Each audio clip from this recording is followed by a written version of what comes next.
నమస్తే. ఇప్పుడు ఓటీటీలు కూడా సినిమాకి ధీటుగా పనిచేస్తున్నాయి. అయితే ఓటీటీ ప్రభావం సినిమాల కన్నా ఎక్కువగానే ఉన్నాయని చెప్పుకోవాలి. అయితే త్రిష లీడ్గా నటించినటువంటి బృంద అనేటువంటి ఓటీటీ గురించి మనతో పాటు సీనియర్ జర్నలిస్ట్ హేమసుందర్ గారు ఉన్నారు. వారిని అడిగి తెలుసుకుందాం. సార్ నమస్తే. నమస్తే అండి. ఈ మధ్య సినిమాలకి ధీటుగా ఓటీటీలు నడుస్తూ వస్తున్నాయి. అయితే ఇవి సిరీస్ వైజ్గా అంటే సినిమా అనేది మహా అంటే 2 నుంచి 2.5 గంటలు లేదా 3 గంటలు వ్యవధిలో ఉంటాయి. ఇది మాత్రం ఒక్కొక్క సిరీస్ వచ్చేసి దాదాపున 8 వెబ్ సిరీస్ కిందగా చూస్తూ వస్తున్నాం.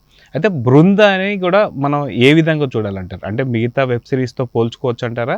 లేకపోతే మీకు డిఫరెన్స్ ఏం కనిపించిందంటే ఏం చెప్తారు? అంటే ఇది కూడా 8 భాగాలుగా వచ్చింది, 8 ఎపిసోడ్స్గా వచ్చింది. దాదాపు ఒక్కొక్క ఎపిసోడ్ 40 నిమిషాల దాకా ఉంది. దాదాపు నేను 9 గంటలకి మొదలు పెడితే నేను అయిపోయేసరికి రాత్రి 4 అయింది ఈ వెబ్ సిరీస్. త్రిషకి మొట్టమొదటి వెబ్ సిరీస్ అనుకోవచ్చు. ఇది క్రైమ్ థ్రిల్లర్ జానర్లో రూపొందిన వెబ్ సిరీస్, సస్పెన్స్ ఉంటుంది. ఇది కథా విషయానికి వచ్చేసరికి గంగవరం అనే ఒక గిరిజన ప్రాంతంలో మనకి కథ 1992-96 బ్యాక్ డ్రాప్లో కథ స్టార్ట్ అవుతుంది. అక్కడ ఏంటంటే మూఢనమ్మకాల కారణంగా అమ్మవారికి ఒక పాపని బలివ్వాలనుకుంటారు. ఈ నేపథ్యంలో తల్లి, ఆ పాపకి అన్నయ్య కూడా ఉంటాడు. ఆ పాపని తప్పించాలని తల్లి ఉద్దేశించి ఆ పాపని తీసుకుని పారిపోతుంది. ఆ కొడుకుని కూడా తీసుకుని పారిపోతుంటే కొడుకు మధ్యలో బ్రేక్ అయ్యి అందుకోలేకపోతారు వాళ్ళని.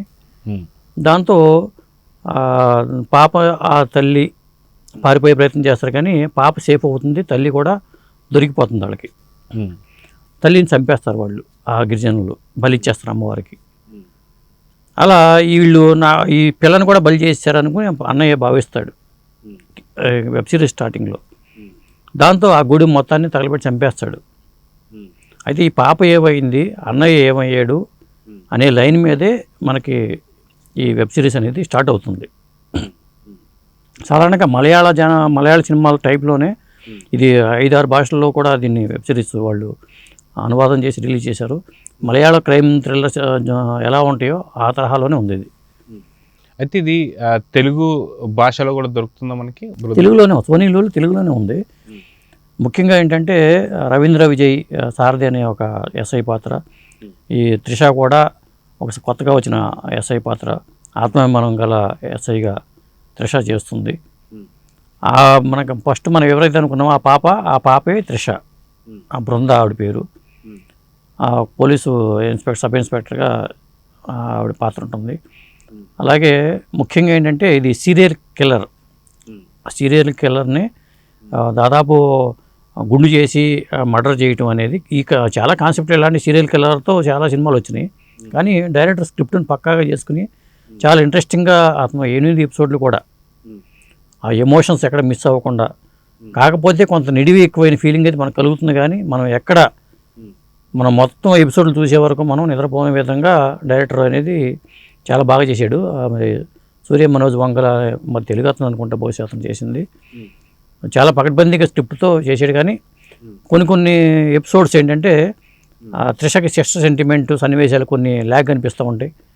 అలాగే సారథి అనే పాత్ర, రవీంద్ర విజయ్ పోషించిన ఆ పాత్రని, ఆ సారథి అనే ఇన్స్పెక్టరు అతని భార్యతో ఉండే సన్నివేశాలు కొన్ని అవి అనవసరమే అనిపిస్తుంది, కానీ ఎమోషన్స్ కోసం కొన్ని అవి పెట్టడం అనిపిస్తుంది. కానీ ఓవరాల్గా చూసుకుంటే మాత్రం త్రిషకి ఒక మంచి సక్సెస్ అనేది ఈ బృంద వెబ్ సిరీస్ ఇస్తుందని చెప్పొచ్చు. అయితే సినిమాలు, ఇంకో పక్కన ఓటీటీలు. సో రెండింటిని ఏ విధంగా చూడాలి? అంటే ఒక స్టార్కి పేరు ఏది తీసుకొస్తుంది అంటే సినిమాలు అని చెప్పుకోవచ్చా, లేదా ఓటీటీని చెప్పుకోవచ్చా? ఎలా ఒక విధంగా చెప్పాలంటే ఇప్పుడు తమన్నా లాంటి వాళ్ళు చేశారు, సమంత లాంటి వాళ్ళు చేశారు, వెబ్ సిరీస్ చేశారు. సమంతకి ఫ్యామిలీ మ్యాన్ మంచి పేరు తెచ్చిపెట్టింది. త్రిషకి కూడా ఖచ్చితంగా ఈ వెబ్ సిరీస్ అనేది మంచి పేరు తెచ్చేస్తుంది. ఆవిడలో మంచి నటి అనేది మనకు ఒప్పుకొని తీరాల్సిందే. ఈ వెబ్ సిరీస్ అనేది కేవలం హీరోయిన్ ఓరియంటెడ్గానే సాగింది కాబట్టి త్రిష తన పాత్రకి చాలా బాగా న్యాయం చేసిందని చెప్పుకోవాలి. అంటే అన్నయ్యని కలిసిందా లేదా, అసలు సీరియల్ కిల్లర్ ఎవరు, ఈ కేసుని ఆవిడ ఎలా ట్యాకిల్ చేసింది అనేది మనకి ఆశాంతం కూడా ఇంట్రెస్ట్ రేకెత్తించేలాగా దర్శకుడు తీర్చిదిద్దాడు. చాలా బాగా చేసాడు అతను. 8 ఎపిసోడ్లని అంత సుదీర్ఘంగా కొంత అనిపించినా కానీ మనకి ఎక్కడ బోరు కొట్టకుండా వెబ్ సిరీస్ అయితే ఉందండి. అయితే ఎవరైతే స్టార్స్ ఓటీటీలో యాక్ట్ చేస్తున్నారో వాళ్ళకి సినిమాలకి అవకాశం దొరక్కే ఓటీటీలో చూస్తున్నారు అనుకోవచ్చు. ఎందుకంటే ఒక పక్కన తమన్నా కావచ్చు, ఇంకో పక్కన సమంత కావచ్చు, ఇప్పుడు త్రిష కావచ్చు. పొన్నియిన్ సెల్వన్ తర్వాత త్రిషకు ఒక మంచి పేరు వచ్చినా కానీ మంచి సినిమాలు అయితే చేతుల్లో లేవని అయితే తెలుస్తుంది. సో సినిమాల్లో అవకాశం దొరక్కనే ఓటీటీలోకి అట్లా అనుకోవడానికి లేదు. ఇప్పుడు నా వెంకటేష్ వెబ్ సిరీస్ కూడా చేశాడు. సినిమా లేక చేయటం కాదు, ఒక మంచి సబ్జెక్ట్తో వెళ్తే అప్రోచ్ అయితే వాళ్ళు చేస్తారనటానికి ఉదాహరణ. ఇప్పుడు లియోలో చేసింది త్రిష, ఇప్పుడు ఇంకో సినిమాలు కూడా రాబోతున్న సినిమాలు కూడా ఉన్నాయి. మళ్ళీ చిరంజీవి గారితో కూడా సినిమా ఉంది. ఇట్లా ఆవిడ సినిమా లేకపోవడం కాదుగా, కానీ ఒక మంచి వెబ్ సిరీస్ మాత్రం ఆవిడ చేసింది. చాలామంది ఇప్పుడు విజయశాంతి లాంటి వాళ్ళు గతంలో అప్పట్లో ఓటీటీ లేదు కాబట్టి వాళ్ళు రిటైర్ అయిపోయారు, కానీ వాళ్ళు కూడా అట్లాంటి సిరీస్కి వచ్చి ఉంటే అప్పట్లో ఉంటే వాళ్ళు కూడా చేసి ఉండేవాళ్ళు. రిటైర్మెంట్ ఉండదు.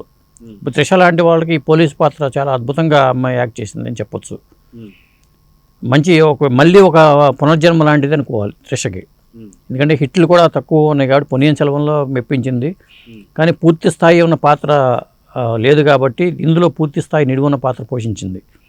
కాబట్టి ఖచ్చితంగా మళ్ళీ ఆవిడకి ఒక లైఫ్ అనేది మాత్రం బృందా అనేది వెబ్ సిరీస్ ఇచ్చింది. ఇంకా మరికొన్ని ఒకవేళ దీనికి ఏమైనా కంటిన్యూషన్ ఏమైనా ఉంటుందా అంటే కంటిన్యూషన్ కూడా ఉండే అవకాశం కూడా లేదు.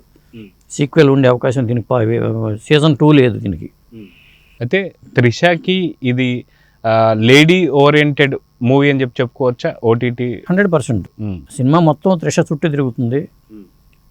త్రిష తల్లి నుంచి విడిపోయి, అన్న నుంచి దూరం అయిపోయి, ఎవరు తీసుకొచ్చారు, ఎవరు కాపాడారు, ఆవిడ ఎలా పోలీస్ ఆఫీసర్ అయింది, అన్న దొరికాడా లేదా, ఈ మధ్యలో ఈ సీరియల్ కిల్లర్ ఎవరు, ఎందుకు అంతమంది చంపాలనుకున్నాడు, దేవుడు ఉన్నాడా లేడా అనే కాన్సెప్ట్ మీద తీసుకున్నాడు. అక్కడ దేవుడు అంటే నమ్మకం పోయిన వ్యక్తి దేవుడు అంటే నమ్మకం ఉన్న వాళ్ళని ఎలా చంపుతారో ఒక మాస్ హిస్టరీ లాగా కొద్దిగా లాజిక్కి దూరం కనిపిస్తూ ఉంటుంది మనకి. అంతమంది చంపడం అనేది దేవుడిని నమ్మినంత మాత్రం అంతమంది చంపాలి అనే ఒక లాజిక్ అనేది కనిపిస్తూ ఉంటుంది, కానీ దాన్ని జస్టిఫై చేసుకుంటూ వెళ్ళాడు డైరెక్టర్. అది అయితే దీంట్లో ఉన్నటువంటి యొక్క ప్యాడింగ్ ఆర్టిస్టులు ఎవరు, వాళ్ళ యాక్టింగ్ ఎలా ఉంది, గుర్తుంచుకున్నటువంటి క్యారెక్టర్స్ ఎవరంటే ఏం చెప్తారు? అంటే త్రిషకి పెంపుడు తల్లిగా ఆమని చేసింది. అలాగే చాలా సినిమాల్లో ఉండి జయప్రకాష్ పెంపుడు తండ్రి పాత్రని పోషించాడు. అలాగే సీరియల్ కిల్లర్గా ఠాగూర్ అనే పాత్ర పోషించిన వ్యక్తి అద్భుతంగా రాకేంద్ర మౌళి అనుకుంటే, బహుశా అతని పేరు ఏదో నాకు సరిగ్గా తెలియదు, కొత్త అతను. ఆ పాత్రకి అద్భుతమైన నిజంగా ఒక మంచి నటుడు అనిపించాడు అతను.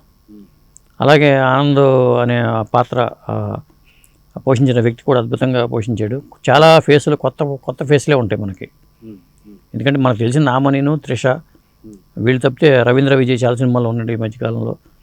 వీళ్ళు తప్పితే మిగతా వాళ్ళందరూ దాదాపు కొత్త మొహాలే, కానీ చాలా ఫ్రెష్ లుక్తో మనకి విలన్ పాత్ర, సీరియల్ కిల్లర్ పాత్ర మాత్రం అతను అద్భుతంగా చేశాడని చెప్పాలి. త్రిషకి ఎంత పేరు వస్తుందో ఆ సీరియల్ కిల్లర్ కూడా అతను ఆ పాత్రని ఆకలింపు చేసుకుని దాంట్లో లీనమై నటించాడని చెప్పాలి ఆ సీరియల్ కిల్లర్గా. అయితే మొత్తానికి ఈ మధ్యకాలంలో రిలీజ్ అయ్యేటువంటి సినిమాలన్నీ కూడా పెద్దగా ఏం అలరించడం లేదు. ఒక కల్కి లేదంటే ఇంకా అలాంటి సినిమాలు తప్ప మిగతా సినిమాలు ఏవి లేవు. ఒకవేళ ఫ్యామిలీకి మీరు సజెస్ట్ చేయాలనుకుంటే బృందా అనేటువంటి ఓటీటీని సజెస్ట్ చేయొచ్చా? ఇందులో అశ్లీలతకి అసభ్యతకి ఏమీ తావులేదండి. ఎందుకంటే ఈ తరహా జనాలు క్రైమ్ థ్రిల్లర్ ఇష్టపడే వాళ్ళు చాలామంది ఉంటారు. చాలామంది మలయాళ సినిమాలు కానీ మలయాళం వెబ్ సిరీస్ కానీ ఎందుకు చూస్తారంటే క్రైమ్ థ్రిల్లర్లలో బాగా వాళ్ళు చేస్తారు. అలాంటిది ఒక తెలుగు డైరెక్టరు, మరి దీన్ని తెలుగు డైరెక్టర్ అయ్యి ఉండొచ్చు అనుకుంటున్నాను నేను, నాకు తెలియదు అతను తెలుగు అతను కాదనేది, కానీ తెలుగు ఆర్టిస్టులు కానీ వీళ్ళు ఉన్నారు కాబట్టి తెలుగు వాళ్ళే అని అనుకుంటున్నాను నేను. కానీ అద్భుతంగా అతను స్క్రిప్ట్ రాసుకున్నాడు, చాలా అద్భుతంగా ప్రజెంట్ చేసాడని చెప్పొచ్చు. సో మొత్తానికి ఇది ఫ్యామిలీ మొత్తం కూర్చొని చూడొచ్చు. ఈ క్రైమ్ థ్రిల్లర్ ఫ్యామిలీ కొంతమంది అందరూ చూడాలని అనుకోరు కాబట్టి ఫ్యామిలీ ఆడియన్స్ చూస్తారా లేదా, ఫ్యామిలీ ఎమోషన్స్ కూడా ఉన్నాయి దీంట్లో. కాకపోతే కొన్ని సన్నివేశాలు చాలా జుగుప్సాకరంగా ఉంటాయి. హత్య చేసే సన్నివేశాలు అవన్నీ కూడా చాలా జుగుప్సాకరంగా ఉంటాయి, కొద్ది మోతాదు మించి ఉంటాయి. కాబట్టి అవి ఇష్టపడిన వాళ్ళు చూస్తారు లేదు చెప్పలేం, కానీ చాలామంది ఈ తరహా క్రైమ్ థ్రిల్లర్లను చూస్తూ ఉంటారు. కాబట్టి ఓటీటీలో మాత్రం చూడాలనుకునే వాళ్ళకి సోనీలో ఉండే ఈ బృందా అనేది బెస్ట్ ఆప్షన్ అనుకోవచ్చు. అది నిన్నగాక మొన్నే వచ్చినట్టు ఉంది, అది మొత్తానికి నిన్ననే ప్రసారం అవుతుంది అది. సో మొత్తానికి బృందా గురించి ఒక లైన్లో చెప్పాలంటే ఏం చెప్తారు? ఒక మంచి థ్రిల్లర్ వెబ్ సిరీస్ అని చెప్పుకోవచ్చండి అది. అయితే ఈ బృందాకి మీరు ఇచ్చే రేటింగ్ ఏంటి? 5కి 3 ఇస్తానండి నేను. 5కి 3. సో చూద్దాం సార్, మొత్తానికి చాలా కాలం తర్వాత త్రిషకి ఒక బ్రేక్ వచ్చింది అనుకోవాలి. అది సినిమాలు కాకపోయినా ఓటీటీలో కూడా ఈ మధ్య చాలామంది చూస్తున్నారు కాబట్టి ఒక మంచి బ్రేక్ వచ్చిందనే చెప్పుకోవాలి. నమస్తే. నమస్తే.